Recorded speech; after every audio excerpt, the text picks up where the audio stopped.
You know that feeling when you're on a train or sitting at a venue before a big presentation, the Wi-Fi is completely unreliable, your Canva's down, it just won't load, but you've got so much stuff to do?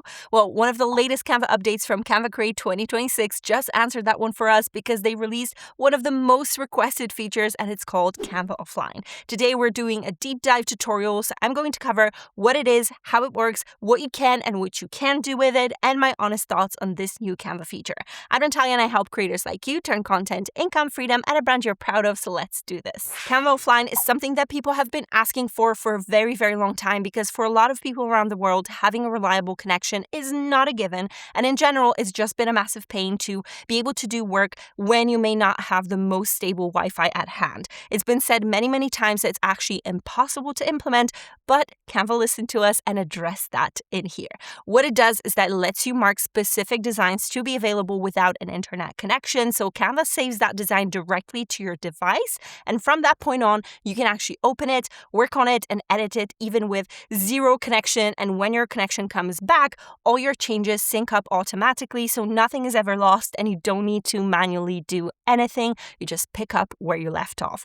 Now, let me show you exactly how to use it, but before we jump into the demo, really quick, a lot of best features in Canva, including some of the new features announced at Canva Create 2026, are pro-only features, so if you haven't tried it yet, there is a free 30-day trial link waiting for you in the description, so go ahead and make use of it right now, and we can jump straight to Canva. So I'm in the Canva app on the homepage in here, and first I want to explain to you how to mark your designs to be available to you offline. So as you can see, I have plenty of different designs in here, and I have this kind of pre-generated presentation that I've used for testing Canva AI 2.0. By the way, if you want a deep dive on Canva AI 2.0, let me know that down in the comments below and I'll prepare it for you. Now, all you have to do is to right click in here or click on the three dots, and then you'll see make available offline. And this is the option that generally just gets to the Canva offline mode. And you can see at the very top that you'll then get a confirmation. Now, depending on how large your design file is, it may take a bit longer. And then you'll see a little kind of slider going down below to see what the progress on making this particular file offline is for you. Now, there's another way straight from the editor, because so often you'll be working on a file and then you'll think, oh shoot, I still have to work on this particular design, but I don't have the time, and you have to go on a train or something, and you have to still have this available to work for you. So in the editor, you still have that option available. All you have to do is to go to the top here to the file section, and then you'll see make available offline in here as well. Now, because there's a limitation of how many files you can make offline, this will be discussed later on in the video, so stay tuned because this is very important information for you. You have to be mindful of how much you have available offline, and that means that you have to also be able to remove this offline availability, and it's done through the exact same process. So again, either through the editor, through the file tab, or the three dots from the homepage, and then you see remove offline availability. So again, our option from before just changes into remove. So this is a very smooth workflow and it works the best. Now, what I want to show you next is how to actually access those files, because you may still be online. I'm online at the moment, and you still maybe want to see what you've got available. So what you need to do is to jump to the projects tab to the left, and then underneath this panel, if you don't see this panel, just tap this icon in here and this panel will appear for you. You'll see available offline. Once you click on it, you'll see all the different files that you have enabled, and that's how you can also control them. From here, you can also, again, make and remove certain things from offline availability. And I also want to show you another option on how to just clear that space completely. To do this, all you have to do is to just jump into your settings. So go to the panel in here and then go to settings.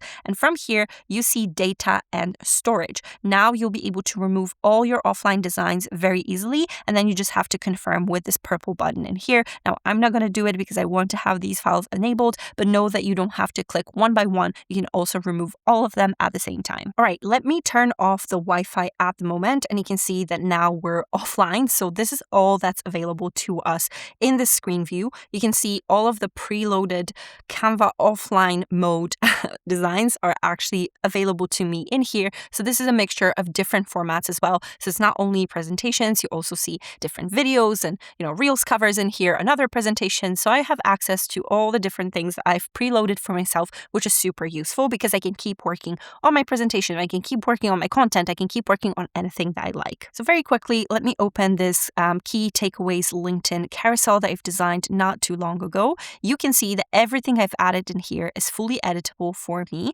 So I will be able to just reposition things, move things around. I've got all the options available to me. So this is really cool because I could keep kind of going with the different slides. Now, a very important note at this point, you won't be able to access certain features from the Canva library. So for example, if I jump in here, you can see that this part is actually just a background remover kind of image overlaid on top. So I just kind of cut myself off just to overlay on top of the text in here. So this is something that I've done before I went offline. Unfortunately, I will not be able to use the background remover because this is an AI function that relies on internet connection to work. So there are certain things that you won't be able to access. For example, the tools from the Magic Studio in here, you can see that these are not available to you just because there is a limit to what you can do. So as you can see in here, there is a little call out saying you're offline. You can still use some adjustments and filters and effects, but you won't be able to use them. So there is a limitation as to what you can do. But anything that you've got and already applied in here works very easily for your design as well. Now, something that's very important to note is that you have options to add shadows and outlines. This is something that is very useful. So this will be available to you in here and you can use all the different filters. There's also duotone here at the very bottom. I don't know if you've noticed, but these were moved to the filters in here. And also you can jump to the adjustment panel in here from the tools and adjust, your contrast, your temperature, your clarity and sharpness in here as well very easily. So let me actually duplicate that page in here and you can see that again this is absolutely possible in here. So I could use the basis of my previous slide to create another slide in here. So I would be able to very easily just change the text in here. So I could say something like this and I can just keep working on my carousel. You can see from here that I can also just change the corner rounding. So again, some of the basic ones are available to me. Now, very important note, if you jump to your projects, you can see that you don't have access to anything that you've uploaded to Canva previously. And in your uploads in here, you can actually drop content in here, but you won't be able to use anything from the Canva library because one of the reasons is that Canva library is a very, very extensive library of different files that would have to be downloaded to your device for you to be able to use them. And that is the reason why you can't really access all of it because there's way too much. And how would Canva even know what to preload for you, right? So you can see that from here, you can actually use basic categories. You have shapes, grids, charts, and tables. Now, charts and tables are really great if you're working on a presentation or if you're working with data, you would be able to just create them from here. Grids are amazing because this is basically kind of your frame basis. So again, it's very helpful to create different layouts and things like that. You can also mark placeholders within your content. So for example, if I remember I have a photo, in Canva, in the Canva library that I want to use later on, or I actually know that there will be something from the Elements tab that I want to use, you can always just click on the grid in here and just kind of pre-create this little kind of placeholder so that once you're ready and back online, you will be able to just drag and drop this very, very quickly. And also something that I want to show you as well, the copy style function works in here as well. So you can see that I've copied it onto my grid. I can detach this image from here and you can see that this is now kind of preloaded with the contours in here. And again, I can jump into effects in here and add a drop shadow. I can add, I can change these parameters very, very easily. So this is something that you can still do within your design. And it's very easy to create these different layouts and placeholders so that, again, once you're back online, you will be able to just keep the finishing touches to the very end. Again, I have this kind of element in here. I've deleted everything else. And I just want to show you that, just because I have this kind of element preloaded in my content, so this is this kind of paper texture in here, I will still be able to actually go ahead and edit it the way I like. So I can kind of shorten it. So this is why it's very important to also make sure that you've got important assets available to you at the point of making stuff available to you offline. So this is one tip from me, that just make sure that you know and you're intentional about what you will need on the go if you don't have access to it. So this is something that as you can see, I can very easily work with. So this is a little workaround in a way of how do I, design without the Canva library. So a very easy thing is to do something like this. As you can see, this for some reason changed into a regular page instead of a whiteboard. But very often when I design stuff, I actually have my little whiteboard with the different assets that I like to use throughout. And very often if I'm working on a new style or on something a little bit more elaborate, I will have different styles preloaded. And just because I have them on my whiteboard, they got preloaded to my offline design, and I will be able to copy and paste them on here. So you can see that I can just create those placeholders like that. So this is my little tip on how, again, try to have that forethought, right? Try to have this little kind of premonition almost as to what types of assets you may need to use for a specific thing that you'll be using later on. So again, something that I do very, very often, not only for, content like this where I have a carousel, but also for presentations, for things like that. Like very often I will have this companion whiteboard available to me in here where I just add and paste different assets so that I can kind of work with them very easily. Now, another thing that I also want to show you is that within the tools, within the drawing tools, you are also able to draw and create shapes and add sticky notes and tables. So this is all available to you from here. So if you like to doodle or mark down certain things, you will be able to just do things like that as well. And this is super useful because, again, this gives you that opportunity to create more custom shapes in here, especially when you're maybe working on a tablet. You can use these very easily. Now, one note in here, you can see that all of my brand assets are offline. So this is super important if you'll be using specific photos or something like this. You need to be able to, again, have them on your drive to upload them. Now, I feel like this is a very good segue to show you the uploading stage at the moment, because from your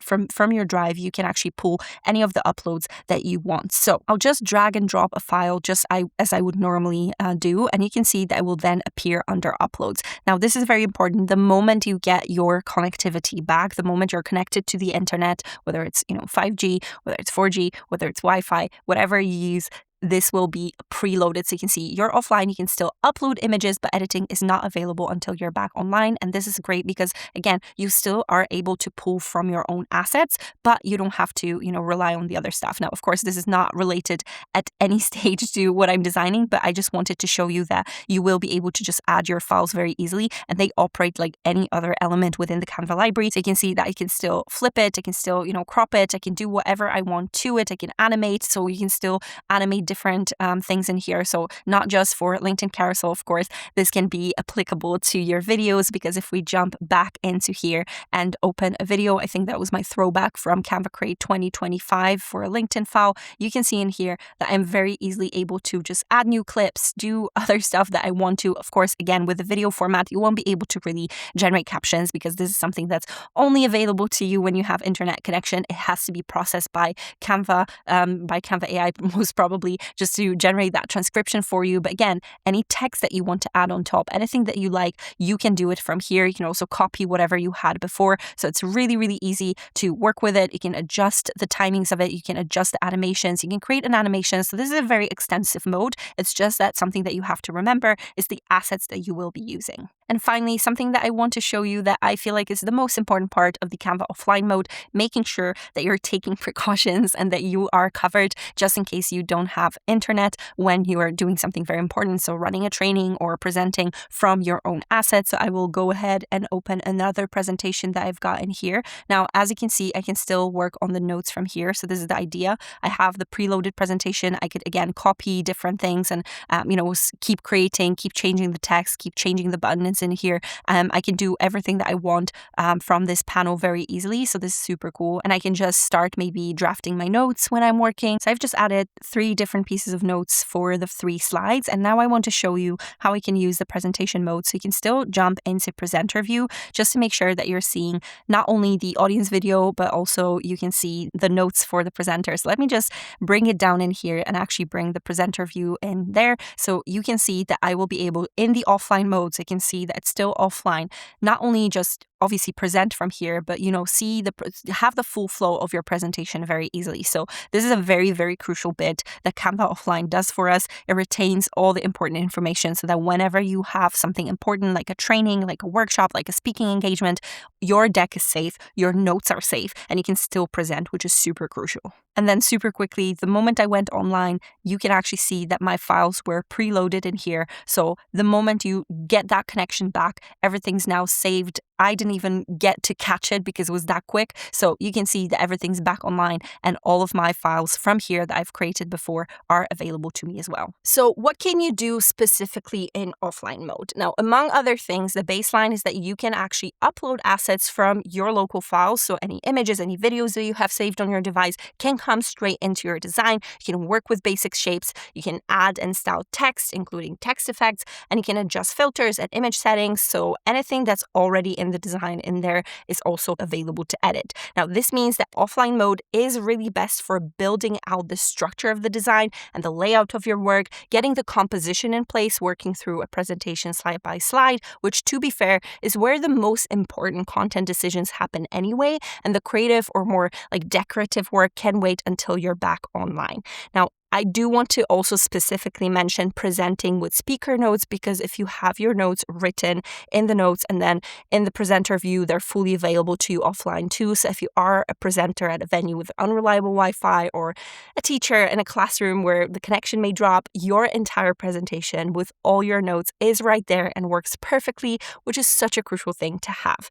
Now, that being said, there are a few things to know about the current version and its limitations. So first is the 10 design limit. So you can only mark up to 10 designs for offline access at any one point, which for most use cases is completely fine, but you just need to be more intentional and have enough forethought about which ones you want to prioritize before you go offline. So if you know you'll be traveling, you're maybe going off grid, or you've been warned that a venue may not have the best Wi-Fi, plan ahead and think what 10 designs will be crucial for you to have.